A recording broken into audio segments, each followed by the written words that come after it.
আসসালামু আলাইকুম প্রিয় বন্ধুরা। কিছুক্ষণ হলো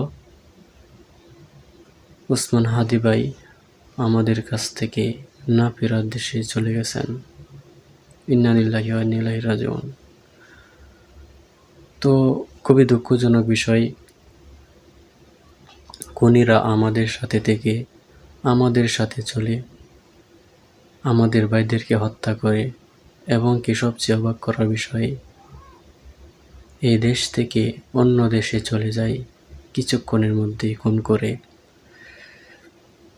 এ আমাদের সোনার বাংলাদেশ, সীমান্তরে কাঁটাতারের বেড়া, অথচ বর্ডার গার্ড থাকা সত্ত্বেও কি করে পালিয়ে গেল।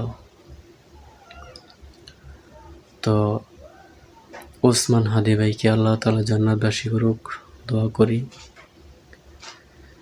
খুবই দুঃখজনক বিষয়, জানি না আগামীকাল দেশে কি আওলা লাগে, আল্লাহ ভালো জানেন। তবে কথা একটাই, যেভাবে হোক সেই খুনিদেরকে ধরা হোক, সুষ্ঠু বিচার হোক।